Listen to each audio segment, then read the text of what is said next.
বন্ধুরা, শীতকালে বাজারে সবজির তো অভাব নেই, কিন্তু সমস্যা হলো আমাদের মধ্যে অনেকেই সবজি খেতে পছন্দ করে না, বিশেষত বাচ্চারা। তাই এমন একটা রেসিপি যদি তাদের বানিয়ে দেওয়া যায়, যেটা খেতেও যেমন সুস্বাদু তেমনি নানান সবজির পুষ্টিগুণে ভরপুর। এমনকি তোমাদের যাদের বাড়িতে গোপাল আছে তারা গোপালের ভোগ হিসাবেও নিবেদন করতে পারো। নমস্কার বন্ধুরা, আমি সঞ্জু। আজকের রেসিপি গোবিন্দের অমৃতভোগ। ঠিক আছে, তাহলে তোমরা দেখতে থাকো রেসিপিটা আমি ঠিক কিভাবে করছি। বন্ধুরা, এই হেলদি রেসিপিটা করার জন্য আমি এখানে বেশ খানিকটা টাটকা সবজি নিয়ে নিয়েছি। আর সবজিগুলোকে আগে থেকে ভালো করে ধুয়ে ঠিক এই সাইজ করে কেটে নিয়েছি।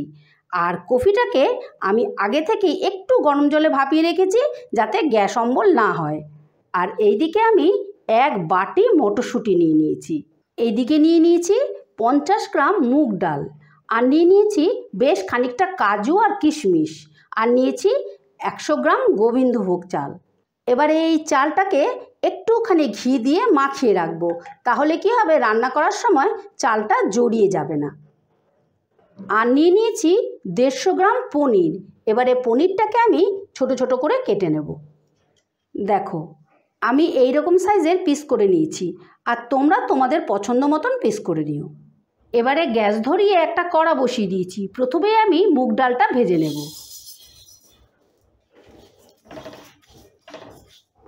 গ্যাসের আঁচটা কিন্তু অবশ্যই তোমরা লোতে রেখো, আর ডালটা হালকা করে ভেজে নেব। ডালটা আমি হালকা করে ভেজে নিয়েছি। আর ডালটা থেকে যখন একটা মিষ্টি গন্ধ বেরোবে, ভাজা গন্ধ, তখনই বুঝবে ডালটা ভাজা হয়ে গেছে। এবারে ডালটাকে একটা বাটিতে তুলে নিয়ে নর্মাল জল দিয়ে ধুয়ে নেব।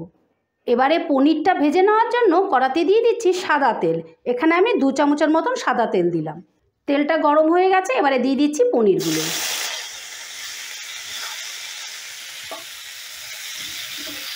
পনিরগুলোকে কিন্তু হালকা আঁচে ভাজতে হবে, না হলে কিন্তু লাল হয়ে যাবে। পনিরগুলো আমি হালকা লাল লাল করে ভেজে নেব। দেখো, পনিরগুলো আমি হালকা লাল করে ভেজে নিয়েছি। এবার পনিরগুলোকে আমি এখান থেকে সোজা উষ্ণ গরম জলে দিয়ে দেবো, তাহলে কি হবে, পনিরগুলো শক্ত থাকবে না, খেতে খুব সফট লাগবে। এবারে সবজিগুলো ভেজে নেব। তার জন্য আমি 4 চামচের মতন সাদা তেল দিয়ে দিচ্ছি। দিয়ে দিচ্ছি ফুলকপিগুলো। প্রথমেই আমি ফুলকপিটা ভেজে নিচ্ছি। দিয়ে দিচ্ছি সামান্য একটু নুন, দিয়ে দিচ্ছি অল্প একটু হলুদ। এবারে নুন হলুদ দিয়ে কপিটাকে হালকা করে ভেজে নেব। যেহেতু ফুলকপিগুলো একটু বয়েল করা, সেই জন্য আমি আগে ভেজে নিচ্ছি। সব সবজির সাথে ভাজলে কি হবে, ঘেটে যাবে। কপিগুলো আমি বেশ লাল লাল করে ভেজে নিয়েছি। এবারে তেল ঝরিয়ে কপিগুলোকে তুলে ফেলব। এবারে ওই তেলেই আমি ভেজে নিচ্ছি বেগুনগুলো। দিয়ে দিচ্ছি অল্প একটু নুন, অল্প একটু হলুদ। এবারে নুন হলুদ দিয়ে বেগুনটাও আমি লাল লাল করে ভেজে নেব। বেগুনগুলোকে আমি বেশ ভালো করে ভেজে নিয়েছি। এবারে বেগুনগুলো তুলে নেব। এবারে বাকি সবজিগুলো ভাজার জন্য আবারও আমি 2 চামচের মতো তেল দিয়ে দিচ্ছি। এবারে আমি বাকি সবজিগুলো ভেজে নেব।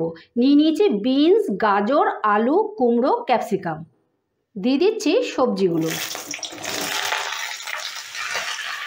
দিয়ে দিলাম অল্প একটু নুন, অল্প একটু হলুদের গুঁড়ো। এবারে গ্যাসের আঁচটা বাড়িয়ে দিয়ে সবজিগুলোকে আমি হালকা লাল করে ভেজে নেব।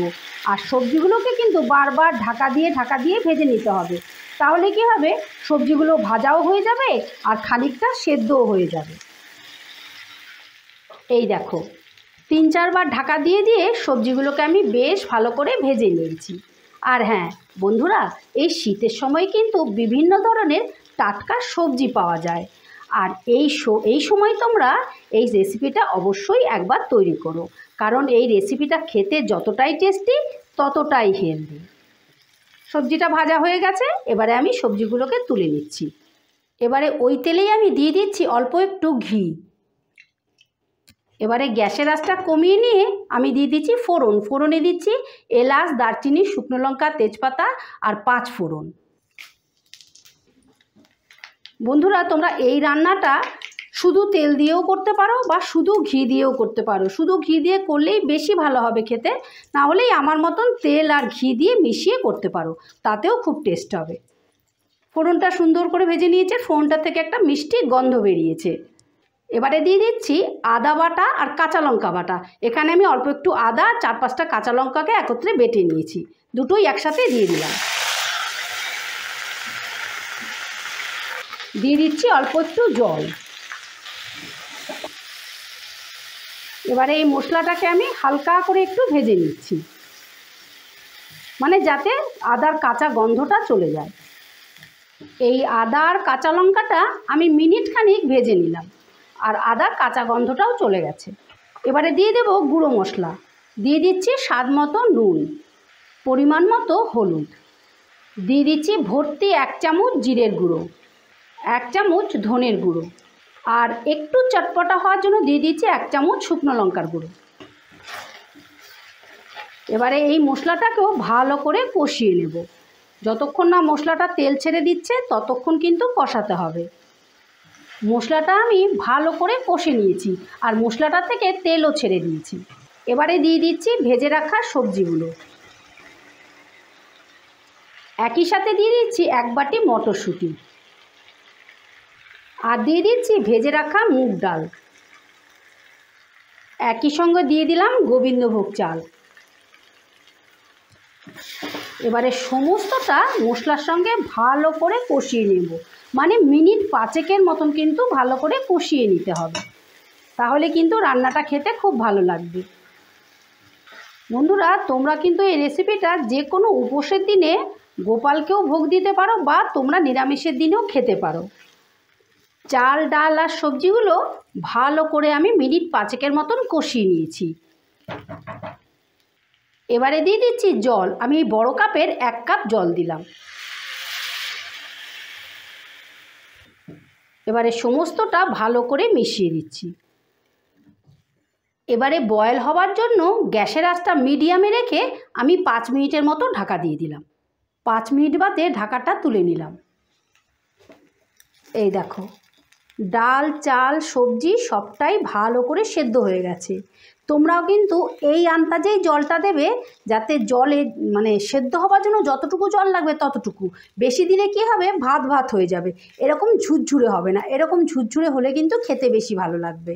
আর আমি এখানে 2 জনের মতন রেসিপিটা করেছি, তাই যে পরিমাণে সবজি নিয়েছি তার সঙ্গে 50 গ্রাম ডাল আর 100 গ্রাম চাল নিয়েছি।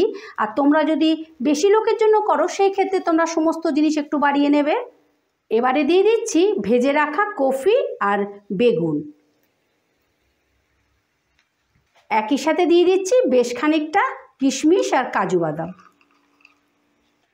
দিয়ে দিচ্ছি পনিরগুলো। এবারে সমস্তটা আবারও আমি ভালো করে মিশিয়ে নেব। বন্ধুরা, আবারও কথাটা রিপিট করছি, গ্যাসের আঁচটা কিন্তু একেবারে লোতে রাখবে। ভালো করে মিশিয়ে নিলাম। এবারে টেস্টের ব্যালেন্সের জন্য দিয়ে দিচ্ছি 2 চামচ চিনি। এটা যেহেতু গোবিন্দের ভোগ, আর এই ভোগটা একটু মিষ্টি মিষ্টি হলেই খেতে ভালো লাগে, তাই আমি 2 চামচ দিলাম। এবারে এই চিনিটাও ভালো করে মিশিয়ে নেব। এবারে গ্যাসটাকে অফ করে দিলাম। দিয়ে দিচ্ছি 1 চামচ শাহি গরম মশলা। দিয়ে দিলাম 2 চামচের মতন ঘি, আর দিয়ে দিচ্ছি বেশ খানিকটা ধনে পাতা। সমস্তটা আরেকবারও একটু মিশিয়ে দিচ্ছি। এবারে 2 মিনিটের মতো স্ট্যান্ডিং টাইমে রেখে তোমাদেরকে পরিবেশন করে দেখাচ্ছি। এই দেখো বন্ধুরা, গোবিন্দের অমৃতভোগ ফাইনালি রেডি। আজকের ভিডিওটা ভালো লেগে থাকলে আমার চ্যানেলটা সাবস্ক্রাইব করে পাশে থাকার অনুরোধ রইল। আবার দেখা হচ্ছে নতুন কোনো ভিডিওতে। ঠিক আছে, টাটা।